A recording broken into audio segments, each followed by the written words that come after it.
like, comment, share, subscribe. Thanks for watching.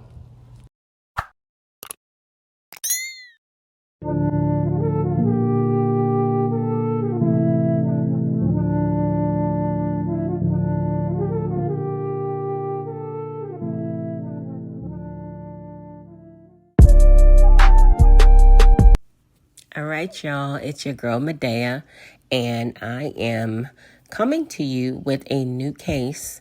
The defendant's name is Chad Dorman.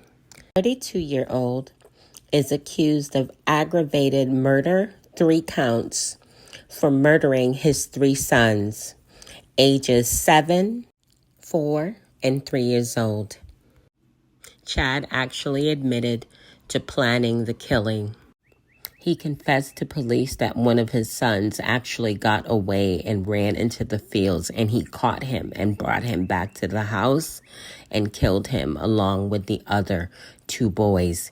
In addition, he shot his wife in the hand as she tried to stop him from killing her children, and his oldest daughter actually escaped from the home yelling and screaming that her father was trying to kill everyone. He is currently being held in the Claremont County Jail on $20 million bond. He has a scheduled preliminary hearing on June 26, 2023. I will be updating you guys as I will be following this case. I think it's very interesting. I would like to know what his motive was and also how we arrived from him being a father to the murderer of his own children. Y'all, make sure y'all leave me a comment. I want to know what your thoughts are on this case. Ohio, a man is now behind bars. In Ohio, a man is now behind bars near Cincinnati after police say he allegedly killed his 3 young sons. His bond is now set at $20 million.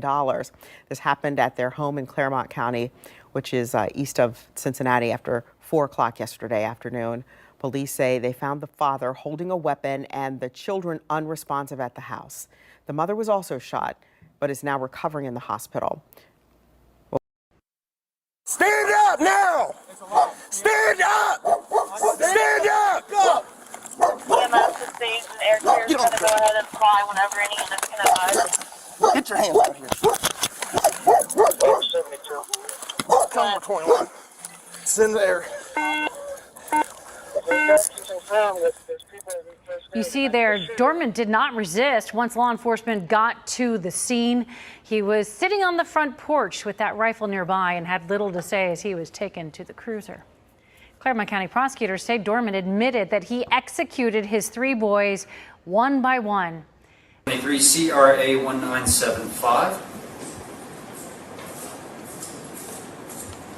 This matter is before the court today for purposes of bond hearing. Mr. Callum, you were here on behalf of Mr. Dorman, Mr. DeCalvi, Mr. Gadd. That a bond of $75,000 with order conditions would be appropriate. Thank you. Thank you, Mr. DeCalvi. Judge, we at this point, I'm going to let Mr. Gast handle the bond for an hour and a half. Thank you. Good morning, Judge. Good morning. Judge, we've got law enforcement with us here today. Our office has been involved. Lots of people in our office have been involved with law enforcement throughout yesterday afternoon and evening, all the way through this morning. And the facts I have for you at this point are as follows. The trauma that this man has inflicted on his family, the community, law enforcement, first responders, and all of the rest of us who have any idea what's going on here is unspeakable. There's been a full admission in this case, Judge. The case is still new. We're still discovering facts. Incomprehensible cruelty. The father that stands before you lined up his 3 young boys, and he executed them in his own home with a rifle. They were ages 3, 4, and 7, Judge. In an act of desperation to save her children, the mother at some point grabbed the gun. The father was able to flee into a field near the home. And again, we know from his admission, father hunted that boy down, drug him back to the property, and executed him in front of witnesses. The mother was shot through the hand in her attempt to protect her children. To just begin to imagine their fear. This was the man that every day they woke up looking to for protection, love, guidance in all things. The man they trust more than any other person on earth. The person they rely upon to keep them safe from harm. He was their world, he was their guardian, and he executed them in cold blood. We know that from his admission.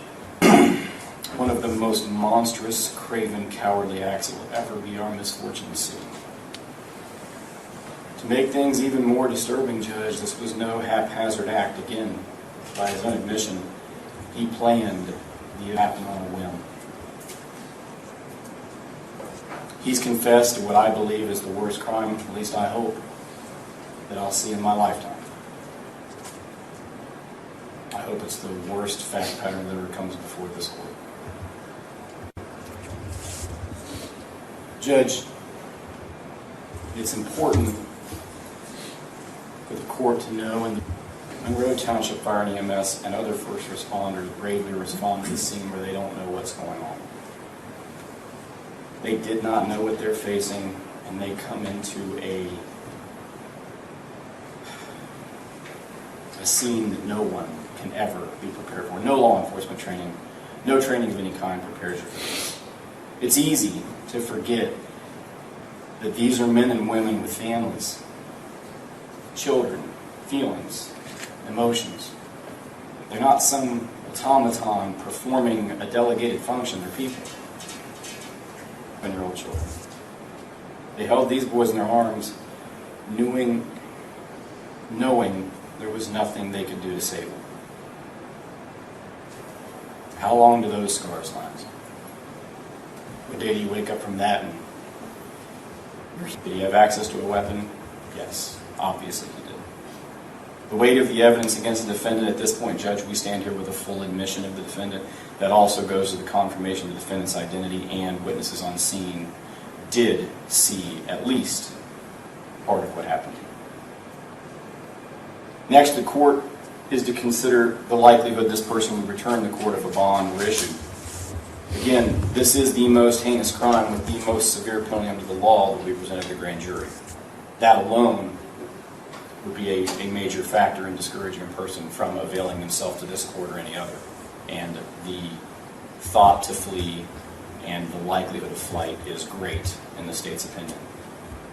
The danger he poses to the community is a factor that this court can consider, and I think with the facts in front of you, Judge, we can't name a person that poses a greater threat to the community. As his prior record goes, Judge, it is fairly minimal. He was charged with domestic violence in 2010. He is not, to my knowledge, on probation community control. Judge, the facts of this case are hopefully like no other we will ever see. When this case gets indicted in the Court of Common Pleas, I am certain that a no bond hearing will be held, and I would hope that would be granted. But at this point, at this juncture, we're going to ask this court to issue a bond we've never asked for before. I'm going to ask for a bond of $20 million. I hope I never need to request such a bond again. Thank you. Date for preliminary hearing? The date for the preliminary hearing, Judge, is 6/26. No objection, Your Honor. The preliminary hearing will be set for June 26th at 1 p.m.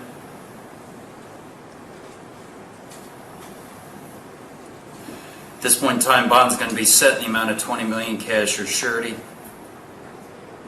Anything else at this time, Mr. Gast? No, Judge. Mr. Kelm? Mr. Kelm, anything further? Nothing at this All time. right, thank you.